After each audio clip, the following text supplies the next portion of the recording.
Hello and welcome to another recap of 90 Day Fiance Happily Ever After. Season 5, Episode 11, Public Displays.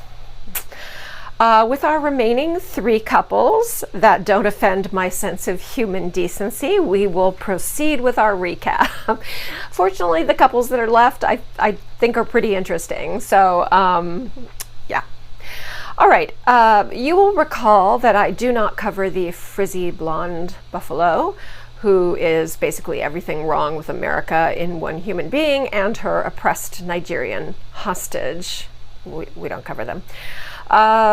So, passing by that segment, that leads us to Libby and Andrew at the airport picking up Jen, their mother, and stepdad Walter, mom's husband Walter.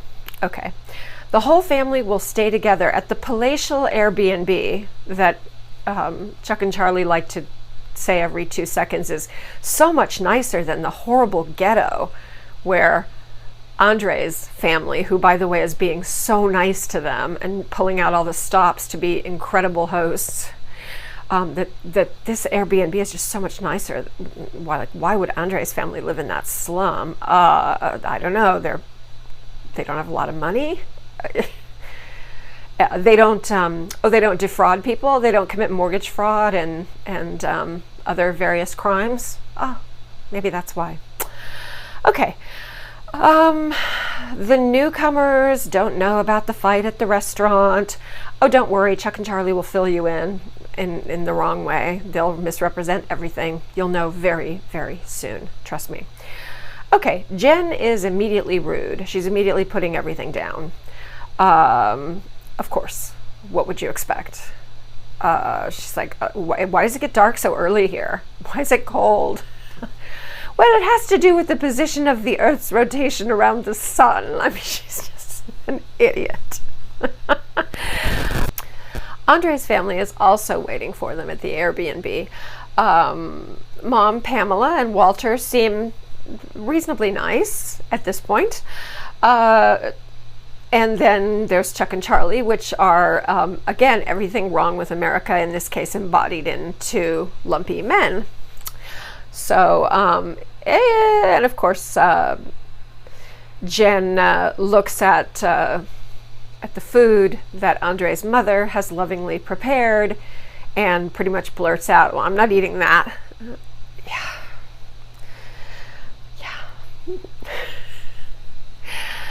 That's classy. Yeah. Andre seems happy tonight. He's not really letting anything get to him. And they are actually happy together. Like during their little confessional, they're cute together. They're being kind of affectionate. I think that a lot of the drama with this couple is artificial. I'm sure her family really are nasty, but I think that a lot of the tension between Andre and Elizabeth is pretty much fabricated. I think that they're in love with each other and they're thrilled to have their baby, and I really don't think there's that many big issues in their marriage. Yeah, is Andre kind of a jerk? Yeah, he's a Moldovan man. You know, he's from a different culture, and that doesn't excuse it, but he's from that kind of macho culture, so what are you gonna do? All right, okay, we're gonna pass over Colt and Deb and Jess because it's just a giant lie and I'm not brain dead. Okay, Tanya and Shinjin. Shinjin's stepdad comes. They're gonna have a big family braai, which is a barbecue, but they stack wood. You know, they make the barbecue even if it's in a house patio. They have a big brick thing where you make a wood fire for your braai, for your barbecue. And they have boerewors, which is like the South African sausage that they adore, and all different kinds of meat. It's just going to be a meat blackout for everyone. Everyone's going to have the meat sweats after this because the quantity is astonishing. But they're all good eaters, and Tanya's a really good eater, even when she's upset. Okay, Shinjin is feeling so patriotic and so happy to be home, and he's just wanting to come home to his country so badly. I think he's just gonna have to do that. I've never seen anyone on the 90 Day franchise so homesick and loving their country so much, who really did not want to come to America for the green card, but kind of somehow got snowed into it by his lust or something with Tanya. Okay, remember, he never was a green card chaser. Tanya says she does not want to raise a child in South Africa because of the racism and poverty. And yeah, immediately I thought the same thing you're thinking, like, oh yeah, we've got some spectacular racism and poverty in America, especially racism. Oh, we're number one at that. I don't know if we're number one, but we're top of the class in racism in this country. To her credit, she does say that, you know, it's not that we don't have those problems in America. I'm glad that she throws that in. I think right after she says it, she's probably like, oh, wait a minute, no, I better correct that. Yeah, so I mean, basically, you know, America is at least just as racist as white South Africa. And as for the poverty, it's true, we maybe have an overall higher basic standard of living, but you have to work your ass off for it. You have to work so hard to have a decent life here. And there's still so much endemic poverty that a lot of people just can't seem to pull themselves out of. Okay, and of course also in this country, which is true in South Africa and all countries that have this problem, poverty is of course linked inextricably with racism. Okay. She says she's worried that South Africa is not cosmopolitan enough. I guess she's checking herself, realizing after she said, oh, this country is too racist and poor. Oh, wait, we have those problems exist all over the world. So then she's going to kind of move to this and say, yeah, South Africa is not cosmopolitan enough. Are you kidding? South Africa is the rainbow nation. People of every color. It is incredibly diverse. It's Asian, it's African, it's European, it's all different, you know, religions. It's people come there from all around the world. People come there to live and work from all around the world. Cape Town is an incredibly international city. And she says that she's jumped to this conclusion because Shinjin's sister said that she was the first American she'd ever met. Okay, so you're extrapolating from one person that the entire nation is completely closed off and they don't know anything about foreigners and they don't mix with foreigners and they don't know foreigners. Yeah, I mean, Americans are probably not the number one group of tourists that go to South Africa. Europeans love South Africa. Europeans go there a lot. Asians love it. They go there a lot. You know, Americans, all they hear is, oh, there's too much crime, it's scary, you know, and they tend to stay away.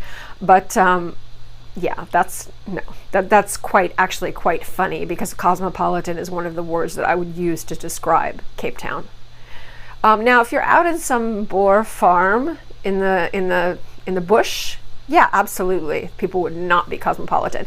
It's like comparing Sydney, Australia to people who live out in the bush. Yeah, of course, it's a huge difference, like comparing New York to some tiny town in North Dakota. I mean, nothing wrong with North Dakota, but I'm just saying you can't, yeah, it's a ridiculous comment, basically. Tanya's reason for not wanting to raise a child there, because back in Connecticut, things are so diverse. And that is kind of funny because yes, there are certain pockets of Connecticut where you do have a diverse population in certain cities, but a lot of Connecticut is just really white, and not only just really white, but just really WASP, white Anglo-Saxon Protestant. So that is kind of funny. All right. All right, he says, it's a little rough. He says, you know, America is not my effing dream.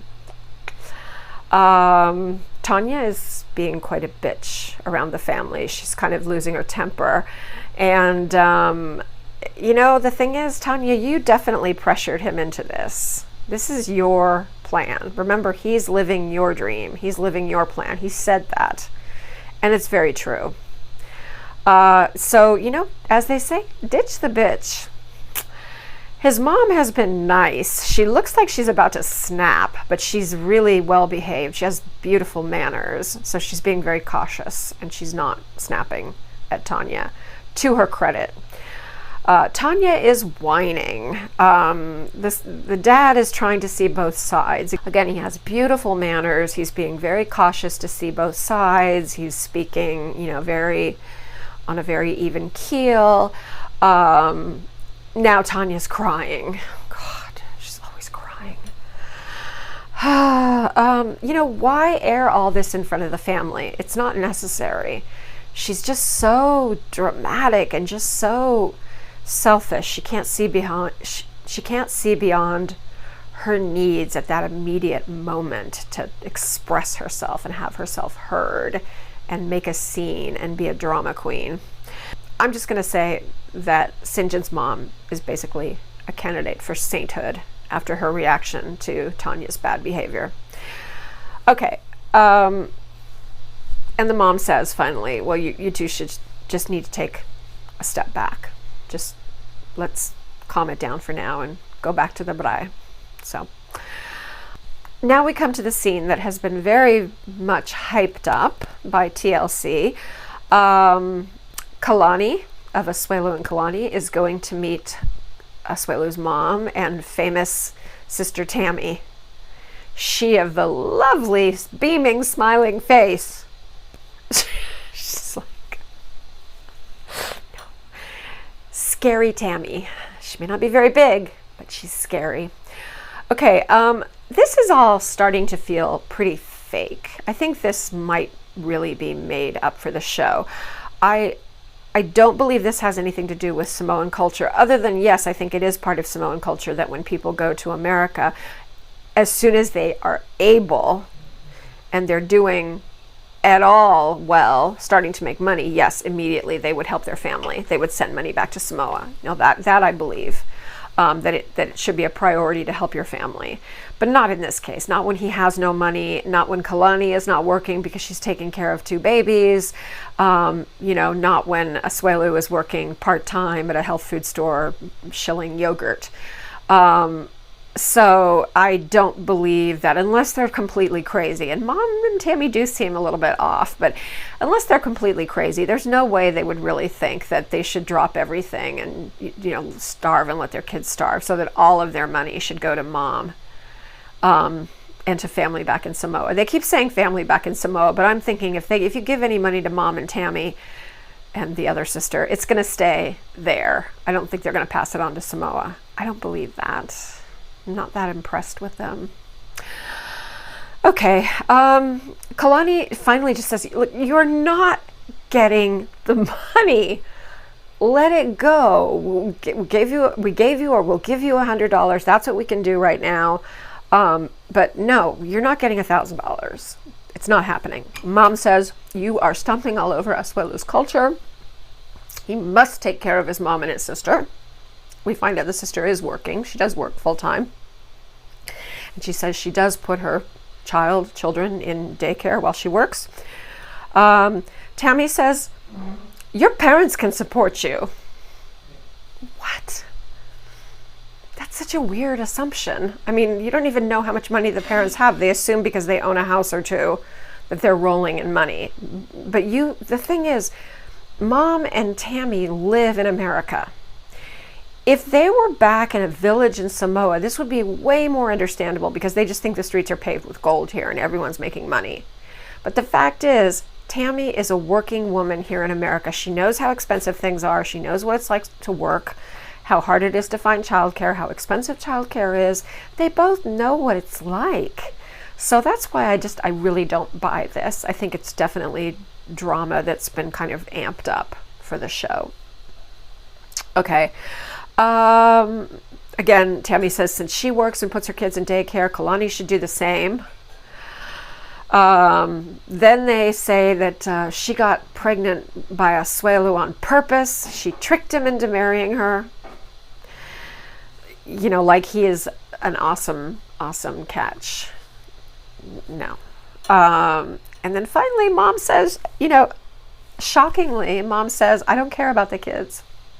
She doesn't care about her grandkids. Again, I really have a hard time believing this, but I'll stop saying that. Okay, I'll just say one more time. This is not real. It's BS.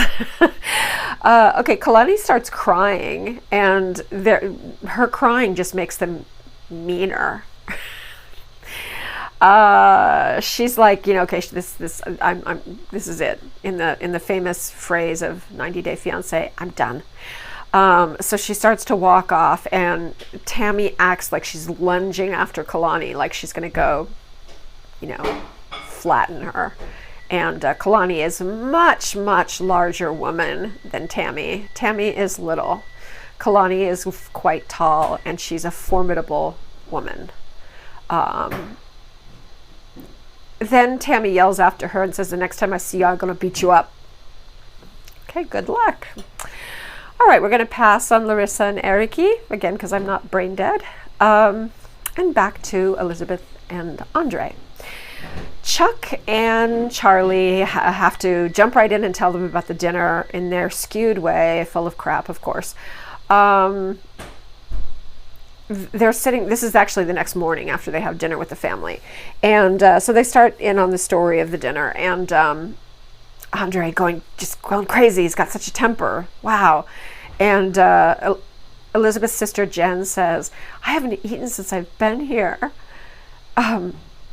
She hates the food. And it's so funny. As she's saying this, there's just a beautiful display of fresh fruit and huge, gorgeous looking croissants on the counter in front of them.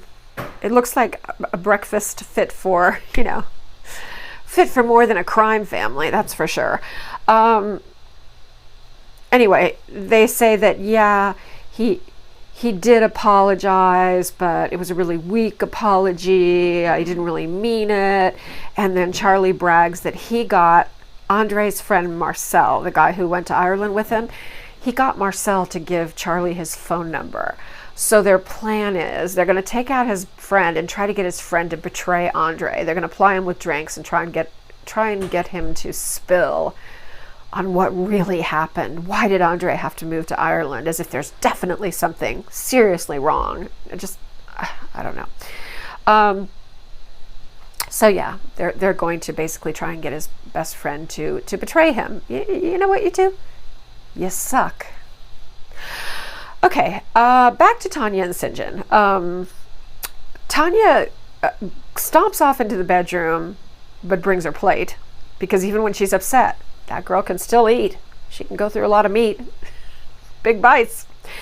Then she comes back out to the patio and has to keep running her mouth again. Good, just keep fighting in front of the family. You're really going to get them over to your side. You're looking great. You're doing a great job. What do you think they're going to do? They're going to say, you know what? Our son is a dog. We're going to talk him into going back to America with you because, you know what? We love you more than him. You're amazing, Tanya. It's not going to happen. Mom says, again, being a saint, she understands Tanya's point of view that a woman wants a man to be stable, but she feels like Tanya just pushes too hard. Yeah, you think? They did not know each other when they decided to do the 90 days. Yeah, they had a couple months together in Shinjin's apartment with his roommates, but they really didn't know each other. They definitely rushed into it. Okay, I feel like for that reason, this is probably the most realistic, the most true to life 90 Day Fiancé scenario ever in the franchise's history. I think this is very real. I think this is very often what happens. People meet, they're very impetuous. They're like, oh, come on, come to America. They'll be great. They get married in 90 days. It's that pressure. It's that pushing. And then what comes next? You have to get to know each other. It's like an arranged marriage in a way. Then you have to get to know each other. And it's very hard to make that work. I believe this whole story, even though Tanya's dramatic. I think Tanya just is dramatic. I think she's being herself. That's why I like this. That's why I'm still here for the show, because they're still capable of finding a couple like Tanya and Shinjin. That's good. That's a good sign. Okay. She goes back in the room with her meat. Tanya is, kind of sulking but she's not, again, not too upset to. Shinjin comes in to check on her. You know, he's just, there's nothing bad about Shinjin. He's just not a bad guy. You can't make Shinjin into a villain. The worst you could say about him is that maybe he doesn't have as much initiative as he should, and certainly not enough initiative for life in America, where you have to hustle to pay those bills. So, oh, and you know, they kind of start arguing, and again, she says he still hasn't decided what he wants to do for a living. You know, and I just feel like saying, Tanya, what have you done? What sacrifices have you made? How did your course in Costa Rica that took you away from him during the 90 days you were supposed to get to know each other for 30 days, where you hung out with a bunch of random girlfriends that you're never going to see again and rando beach boy, you've done nothing with that. You're doing nothing with that. How are you different from Shinjin? You seem like the kind of person that says, ooh, I want to do this. I'm going to make aromatherapy oils and natural cures and whatever, and I'm going to go to Costa Rica and learn how to do it, and then I'm going to come back and make money. And she did absolutely nothing. She has not mentioned, thank you, baby. Oh, and by the way, while Tanya and Shinjin are having this kind of heated back and forth, she has to bring up the drinking again, her favorite subject. You know, again, with the imaginary alcoholism, she's just gaslighting him. You know, I'm not saying he doesn't drink a lot, you know, but look, again, South Africa, Australia, New Zealand, British Isles, Ireland, Scandinavia, these are countries where most young guys do a good bit of drinking. They down a good bit of beer. You know, America too. But she's really obsessed with this idea that he's, you know, has a serious drinking problem, that the drinking problem is what's holding him back. Tanya, I have a message for you. Just stop gaslighting him. Leave off with that. Now, Elizabeth goes with Jen and her mom and her sister-in-law, Ina, Andre's brother's wife, to go shopping for a traditional Moldovan wedding dress. They wear these hand-embroidered, kind of, they look like linen or cotton dresses with these kind of like heavy apron skirts, and you know, they're not what we're used to, but the workmanship is kind of pretty. The embroidery is kind of pretty. You know, it's different. It's very kind of, you know, peasanty looking. I'm sure that a lot of hand embroidery goes into it, and they're probably not cheap. But anyway, she also brought her dream dress from the United States. So she's going to wear both the Moldovan dress for part of the ceremony, and then I guess she'll wear the Western dress for the reception probably. So anyway, Jen and Ina and Elizabeth's mom are sitting right outside the dressing room. The dressing room is just, you know, like where you pull a curtain. So they decide that they're going to sit right out there, and they're going to talk smack about Andre, and they're going to grill Ina about him. And guess what? Ina has an axe to grind with Andre. So Ina is thrilled to jump in this conversation with them and talk about how, you know, she's had problems with Andre, that he does have a temper. So basically they're all talking smack. And the funny thing is, because Ina doesn't speak English very well, they recruit one of the shop assistants to come over and translate for them. So you have Ina, Mom, Jen, and the shop assistant sitting out there talking smack about Andre. Saying, you know, that they acting like they don't want to support the wedding. And anyway, yeah, so, you know, Ina mentions that there was a conflict, that she had conflict with Andre, and it just gets nasty. It's just really ugly. Of course, Elizabeth is listening to the whole thing while she's trying on this dress, and, you know, she comes out and she's like, you realize I can hear you. I'm behind a sheet, basically. So she is pretty furious, as well she should be. Elizabeth's dress is kind of cool. I mean, you know, I like those folkloric things. I mean, you wear them, you know, probably once and never would wear them again, but it's kind of would be a nice memory. I think it's kind of cool. It looks very like Russian village to me. I think it's kind of nice. So, and it looks pretty on Elizabeth. Elizabeth looks pretty in this Moldovan wedding dress. Okay, they're just going to keep trying to the very end to talk her out of this. And it's so funny. What are you talking her out of? You realize she's already married to him, right? This is just a formality. This is something that's done for religious purposes to satisfy Andre and his family. And again, also to include them so that they can all be there for a wedding. But they're already married. It's not like if you succeed in talking her out of doing this, she's going to go back home and they're going to be divorced. She loves him. Elizabeth loves Andre. I think Andre loves Elizabeth. I think if you would all just leave them alone, things would be a lot better, but then you wouldn't have the drama that is 90 Day Fiance. Happily ever after. Okay. Kalani comes back to the Airbnb. She tells Asuelu that his mom wants him to go back to Samoa and abandon her and abandon the boys. She says, you really don't need to have a relationship with these people, which I kind of agree with, but on the other hand, it's his mother and his sisters, so that's kind of probably not going to happen. Asuelu asks her not to call his family names. She does use some choice words for them, but you know what? Who curses more than Asuelu? He's got a potty mouth. For a guy who doesn't speak English very well, he sure knows all the swear words, as I've said before. She says Tammy tried to jump her. Kalani says Tammy tried to jump her. And Kalani says, she's tiny. I would have knocked her out. What was she thinking? Asuelu is really oddly offended by this, that Kalani says that she could beat up his sister. I guess in Samoa, you need to be like, maybe that's a slur saying, I can beat up your sister, I can beat up your brother, I can beat up your mother, whatever. I guess you want your family to be tough and badass.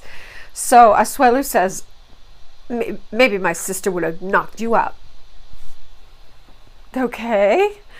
Kalani says something pretty funny. She says, Asuelu, I can beat you in a fight.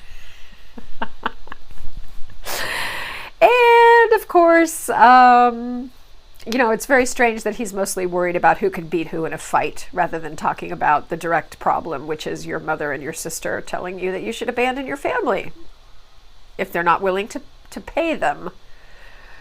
Okay. He gets really mad now because she said that she could beat him up. So he's swearing at her again. The usual crap that he's done before. He's saying the same horrible things to her. She's crying again over this shitty marriage. I mean, Kalani is there. Kalani has been watching the kids. So she goes in with Kalani and she's like, I can't live like this. I feel like I might be done. I feel like every time something happens, I love him less and less. And even though they haven't been together very long, that is how it works.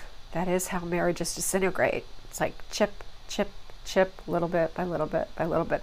I once heard a really good analogy, and that's that, like, a marriage is like a precious vase, and something really bad happens, and the vase falls to the floor and smashes, and you glue it back together. And every time this happens, you glue it back together. You manage to put it back together so that it looks exactly like it was before, but it's not really. After gluing it so many times, it won't hold water anymore. It loses its integrity. And I think that is exactly what can happen. That's why you have to tend a marriage carefully and never take it for granted. Okay. I'm afraid from what is being said right now, they're not going to work out. I don't know if they're going to be together. I really don't, because the way that Kalani is talking, she's saying very rational. She's speaking very rationally in a way that a woman speaks who knows her mind and who is in the process of maybe falling out of love with her husband. So, okay. I have to say that this whole Asuelu and Kalani thing, yes, I think some of it was fake with, like, the fight and the being a little bit too harsh with mom and sis saying that you should, Asuelu should abandon his family. I'm sure they're going overboard for the sake of drama, but I think that this is a real conflict. I think there are expectations among Samoan families. There's definitely real conflict between Kalani and Asuelu. Asuelu definitely has anger issues, and he's just very sulky and very, very selfish, and just has this nasty side that comes out way too often. You know, he's not the cute little baby man we thought when we first saw him at the airport, you know, doing his slap dance and all that. He's not cute anymore. He's kind of nasty. But again, I feel like there is reality in this. Just like I feel that there is very much reality in Tanya and Shinjin. And I feel that there is reality in Elizabeth and Andre, even though a lot of it is heightened for the show, for the camera. But the other cast members this season are just embarrassing, or they have just totally fake stories and they're just clout chasing and trying to stay on the show. And then, well, also in the case of Paul and Karini, I think they're both kind of deeply disturbed, or the situation has made her disturbed, because now she is as disturbed as Paul. But I am here for the other stories. I am here to the end. I will give you the full recap. I will give you all of my insights and ideas. I want to hear from you. Send me a like, a comment on the show, and you would do me a very great favor if you would subscribe to my channel. And if you do, please drop down in the comments and give me your name. Say, I'm so-and-so, I'm a new subscriber, so that I can give you a little shout out. I'll thank you in the comments, and I'll thank you on air as well. So in the meantime, take very good care of yourself. Be good, but not too good. Bye.